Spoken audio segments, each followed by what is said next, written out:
You're watching Revenant Evil.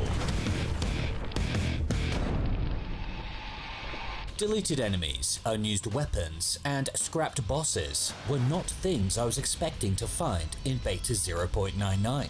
While the version name may imply there's not much difference between it and the final release, that's actually not true. In this beta build of Duke 3D, I found a whole bunch of differences that I found surprising, and I think some of these beta elements are so cool that they should have made their way into the game. So sit back and relax, because in today's video, we'll be exploring this early version of the game.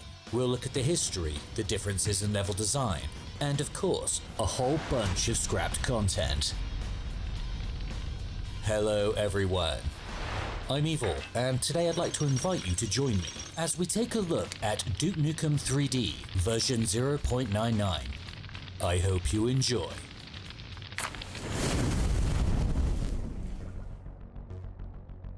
Time for another history lesson.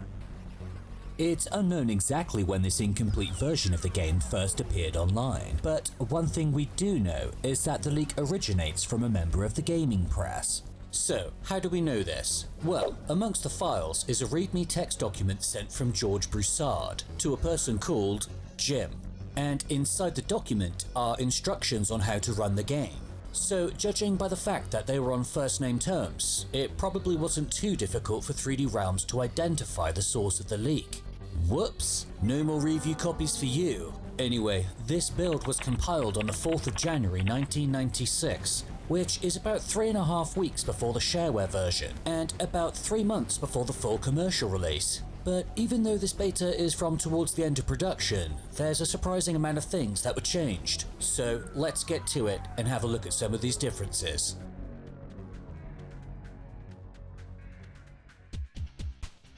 As this is a prototype of the shareware release, only the first episode is playable here. But looking at the episode list, we can see that episodes 2 and 3 both have different names. Episode 2 is called Cosmic Wasteland and would be renamed to Lunar Apocalypse. And Shutdown at Ground Zero is the early name of Shrapnel City. Unfortunately, the level data for these episodes isn't included here, so we're unable to explore them. However, if we go into the files, we'll get a glimpse at what the level names were during this stage of development. Episode 2's level names are essentially placeholders that don't reveal too much, but Episode 3 is where things get a bit more interesting. While these lists may first appear to be completely different, there actually are some similarities between the two. Namely, they both have levels based in a hotel, a bank, and a subway. Regarding the beta, there's also a level called Postal, whose name bears an obvious similarity to the level Going Postal from the Atomic Edition. It's unknown if these are the same level, but there is some precedent here, as a long-forgotten prototype level from Lame Duke was resurrected and turned into the level Derelict. So it wouldn't be the only time scrap level data was later implemented into the game. We do know that at least 2 levels from this episode, Sewage Company and The Sewers Below, were scrapped because they were later released by the level designer himself, only now with different names, Sweeney and Sewer. So in a roundabout way, we are able to explore a small section of this early episode. I also wanted to quickly mention that the difficulty settings don't have their cool names yet, and one setting was cut for the final. Cool. Anyway, let's jump into the game and see what we can find.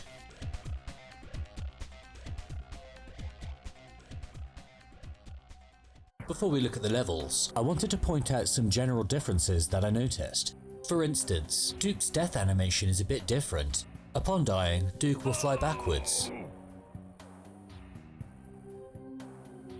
I think it looks cool. And when being shot, Duke will say, "Ow, ow, ow. Ow, ow, ow, ow. Which, to be honest, is a bit annoying, and probably why it was cut. And there's this shadow graphic under explosions. Probably removed for being too distracting. There are also a few cool audio differences I'd like to mention. First of all are a couple of sound effects that I noticed, such as this buzzer. I don't recall hearing it in the final. And there's this one that plays when opening some doors. It sounds right out of Lame Duke. I love it. The recon patrol vehicles will play a siren when they spot you. The siren's pretty cool, but again, it was probably removed for being too annoying. Then we have some cool unique Duke quotes that were removed before release. For instance, when turning on the movie in level 1, Duke will say, Already seen this one. and when pressing the switch in level 2, he says, I don't think so. and finally, upon finishing the demo, Duke will say, Don't be a pussy. Subscribe to Revenant Evil now. heh. But honestly, I don't know why they'd cut these. They're actually really cool and make sense in the context of the level. Anyway, let's jump into the levels and see what differences we can dig up.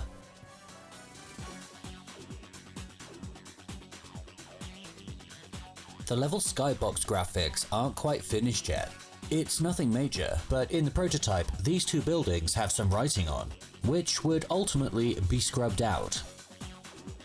There's a couple of differences in the cinema's lobby that I found interesting. First is this door that was removed for whatever reason. Then we have the secret with the body armor, which was relocated. Usually we find it up here, but originally it was over here. I think the beta location actually makes a touch more sense, because you can see it as soon as you press the button. During development, a lot of changes happened to this level in particular, and at one point there was even a second bathroom in here, as we can see here in this old footage. Unfortunately, it's already been removed, but let's take a look at the bathroom that does exist. When interacting with the mirror, Duke doesn't yet say, Damn, I'm looking good. and we'll just treat it like any other wall. Where is it? And the toilet doors open the other way. I imagine this was changed to prevent you from getting squished. The secret message in the toilet stall doesn't exist yet, but the telephone number above the urinal is there. Looking behind the screen, we'll see that the jetpack is missing. So where is it? Well, it's now in the red room, which is interesting to me because, and I don't know about you guys, but I've always used the jetpack to get to this room. So just how were we expected to get here without it? Well, it looks as though, originally, the devs intended for us to jump into the window from the top of this tree. Cool. Flying up here, we'll notice there's no turrets yet, and the secret with the second jetpack instead has a babe dancing to club music. All right. You wanna dance? I must say, I wasn't expecting that. Awesome.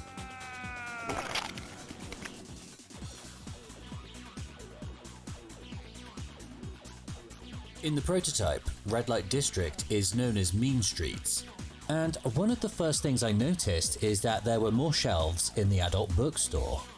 They were probably removed to help improve performance, but I think it looks cool with the extra bookshelves.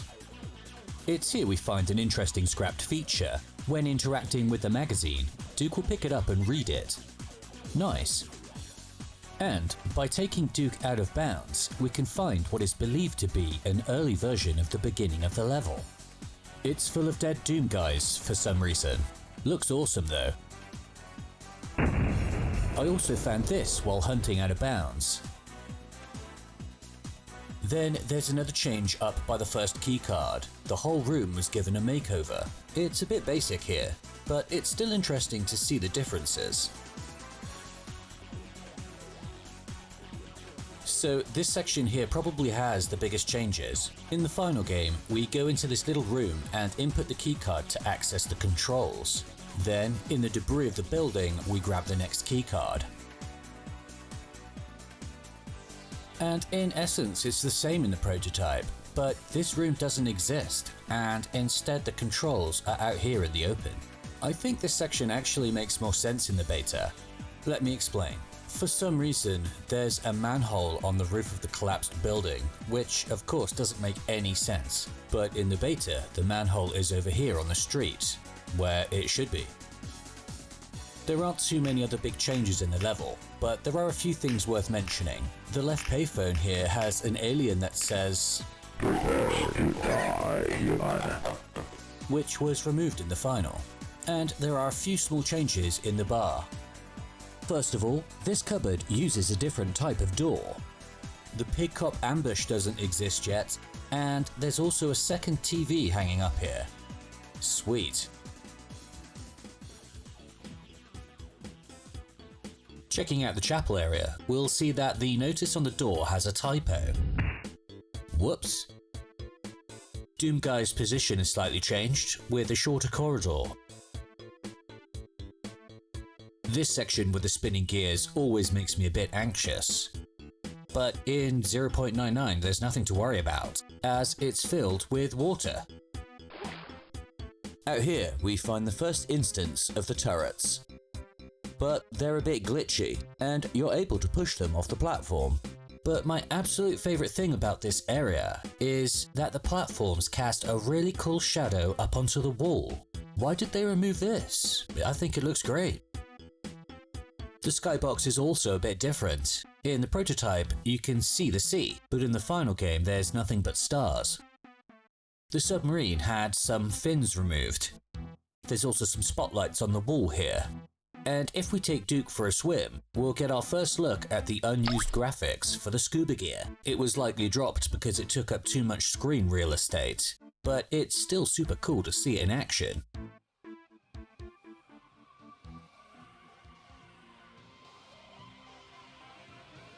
There's not too much to say about Toxic Dump, but it's interesting to note that it's known as Toxic Beachhead in the prototype. And for some reason we start in a completely different location. The shrinker room had some minor changes, such as it being a bit longer in the final, and the display monitor was moved to the other side of the door. The shrinker itself is a bit more primitive and has less refined graphics. The tunnels are also a bit different. The one on the right is a dead end, and the one on the left will take you back into the main room through a hidden gap. The room with the switch to open the door isn't there yet. Instead, upon using the red keycard, the door is unlocked, so there's no real point to the shrinker yet. And what's going on with Duke's voice?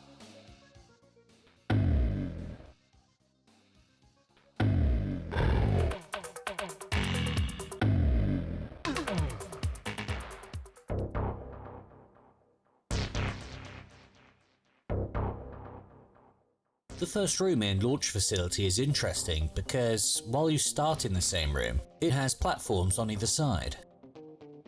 But the most interesting thing about this level is the room with the rocket. As you can see, it was redesigned a bit before release, and the rocket's launch controls were moved. In the beta, it's on this lowered section out in the open.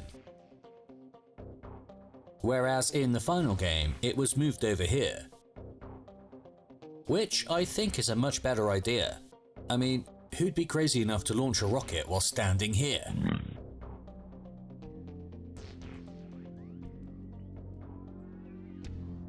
The secret cave with the dancing babe was originally much harder to find. The final game provides us with a nice platform to stand on, and a handprint was added to let you know it's there. But in the beta, you have to press an invisible switch on the waterfall. Talk about secret. And curiously, the babe is a ghost for some reason. To trigger the earthquake, you have to fire a rocket at the shrinker in the distance. There's actually a really cool cut secret area that tells us exactly what we need to do next. But I'm not sure hiding this information inside a secret was the best idea, so I can see why this was changed. The canyon section with the Dopefish reference is full of lava. I think it looks cool, but makes the section a bit too easy. But the Battlelord Arena is where we find the most dramatic changes. First of all, it's a much larger area that loops around. And what's this? These are the fire spouts from Rise of the Triad. I really like the aesthetics in here. And you get a bit more breathing room to explore, as you have to summon the Battlelord manually by standing on this switch. The cutscene isn't finished yet and plays out slightly differently. I'm Duke Nukem, and I'm coming to get the rest of you alien bastards. Who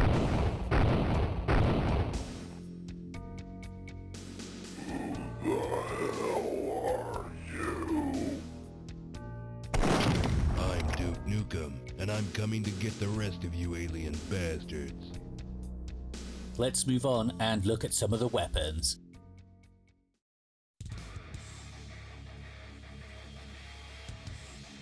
Looking in the files, we can compare the damage output of the weapons between the two versions. But in my opinion, the most notable differences are that the Mighty Foot, well, isn't very mighty yet. How it works is Duke will first lower his weapon, do a kick, then raise his weapon back, making it way less useful. But by far the most interesting difference is with the shotgun. The first thing that we'll notice is that it sounds different, which is a bit weird at first. It actually uses a modified pistol sound effect. But what I really like about it is how powerful it feels. It deals the same amount of base damage in both versions, but if I'm reading this right, in the beta it will also add an additional 0 to 5 damage to each shot. Couple that with the fact that the Pig Cops and Octobrains have significantly less HP, and you'll often one-shot enemies.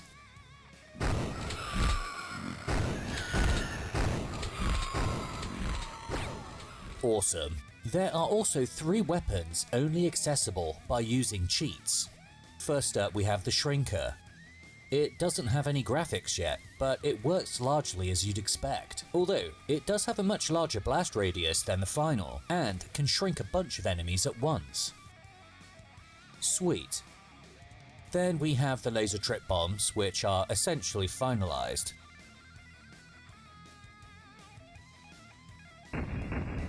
But by far the most interesting is the scrapped weapon, the flamethrower. Unfortunately, its graphics are also missing, but it is here, partially. When used, the game will display a message saying "Cook 'em good." It was likely replaced with the freeze thrower, as they look basically the same.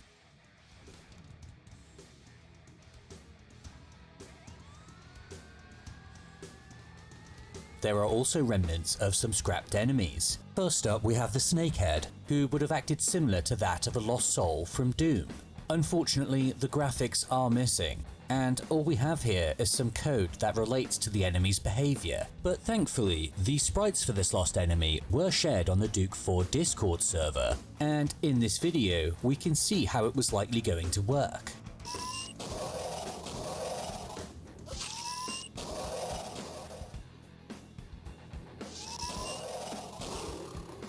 There are a couple of clues that suggest the Snakehead may have been replaced with the Sentry Drone. For one, they have similar behaviour, but also the Sentry Drone sound files have snack in them, suggesting they were originally used for the Snakehead. Then we have an enemy called the Organic Turret, who, similar to the Snakehead, has some leftover code for its behaviour. As you can see, it's pretty weird looking.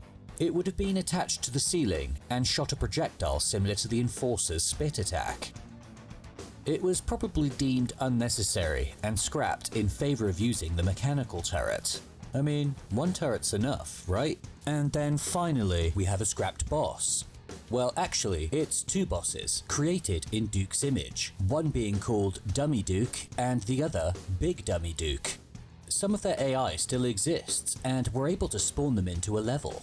The small version will run around and teleport every few seconds. He can be quite tricky to fight. NANI? The larger one is much slower, and dies in one hit. What a pussy.